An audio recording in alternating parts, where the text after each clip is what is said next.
So today we're talking about Cory Booker. You're an inspiration, breaking the record of the racist man who sought to keep people like you from becoming a senator in the first place. So he's asked us to step up. I'm going to do my part, and I'll ask anyone who's listening to pass the torch and do your part too. So here I am on YouTube, a 50-something woman. Most people don't listen to people that are my age, and maybe I don't have anything to say that's worth listening to. But there are some changes going on. We all feel it. None of us are really happy about the state of the country, regardless of what side of the aisle you're on. And some of these changes, you win some, you lose some. When your guy doesn't win the election, that's just the way it goes. But I was talking to my son, he and I voted differently in this election. And we agreed that, the thing that keeps this country together is not just the Constitution. It's the promise to abide by it. So the paper is there, okay? But the paper is useless if the promise isn't there too. And so that's what I want to talk about a little bit, is I think that we've forgotten about the promise, and it's because we've misinterpreted the paper. Or we forgot that the paper, what it all says and what it all means. So I think this is part of my trying to be a good citizen, is to share some thoughts, because, we're not talking about ideas enough. We're all at work, and our speech is actively being censored right now at work. There are things that a lot of us are not allowed to say at work anymore since this new administration. And I am not a federal employee. I work in private industry, so we're not allowed to say certain things. Tell me that's not censorship. So let's just talk about the Constitution, okay? And when I say let's, I guess I just mean me. But let's share some thoughts. If you are a dyed-in-the-wool, don't tread on me, you're the guy that flies that yellow flag with the snake on it, and you have the license plates and everything, that's okay. I have a feeling that what I'm going to say probably will be for you, because I think we're going to agree on a lot of this. If you're the person that holds liberty at the highest level of respect and reverence, second only to maybe your love for your family and your Creator, I think we'll agree on some of these concepts. So if we get the idea that what's holding us together, the glue, is our Constitution, that people have fought and died to defend the ideals behind it, that our leaders have taken an oath to uphold it for 250 years, effective next year, then, well, all right, the Constitution hasn't been around for 250 years. The Declaration of Independence has. But let's not split hairs, okay? So if liberty is important to you, then maybe this will mean something. So let's look at the amendments, okay? The Bill of Rights, and just take them one at a time, all right? Everyone knows about the Second Amendment, right? Because gun rights have been on the forefront for a long time. Everyone thought Obama was going to take their guns, and he didn't. And it didn't happen, right? Because it's a constitutional amendment, and he respected the Constitution and did not prevent people from bearing arms. But how many of us know all the facets of the First Amendment? And a lot of people point out that the Second Amendment must be pretty darn important because it's second in a line of 10. And I would agree with that assessment. But if that's our logic, then we have to agree the first one is the granddaddy of them all. And with good reason, because the First Amendment doesn't address one right, it addresses 6 rights. So I'm not going to look at all 6 rights today.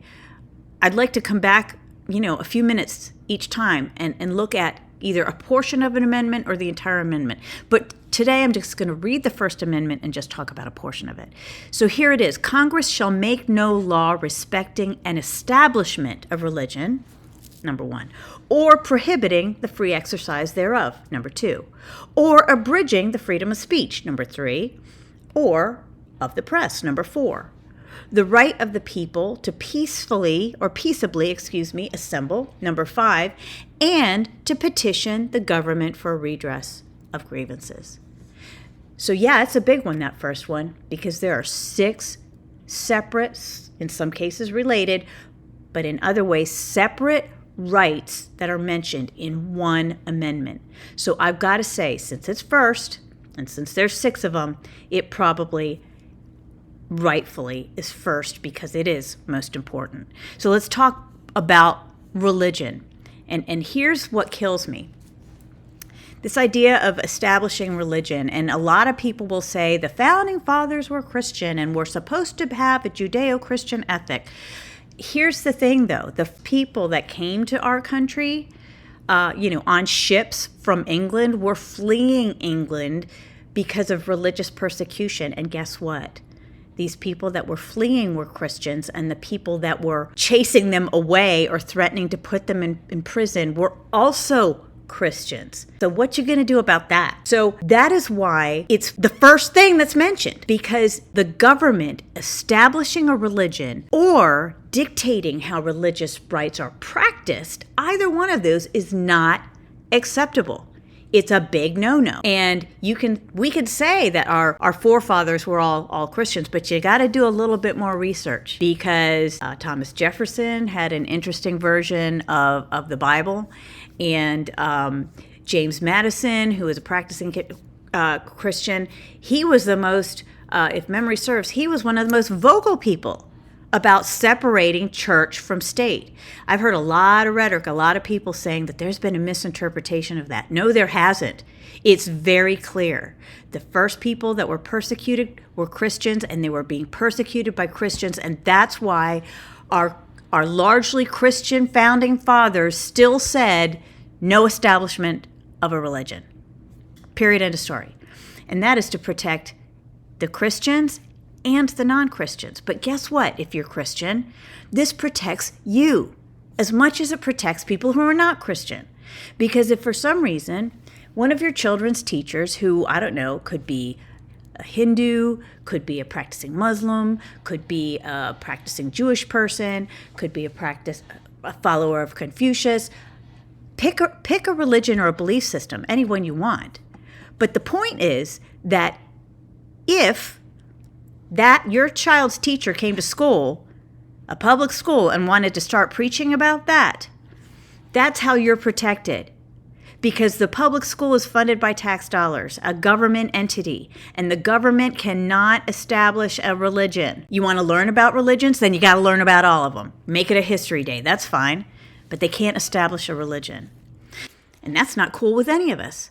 So it's one of those things that if we want all of us to be protected and follow the rules, then we have to follow the rules too, even if we'd like to believe that we're in the majority. Because this government was set up not to just protect the majority, it was to also protect the minority. So we're free to practice our religion. We can practice it any way we want, but that doesn't mean other people have to do things differently because it offends our religion. We, in our bodies, in our spaces, in our homes, our cars, our yards, we can do whatever our religion asks of us.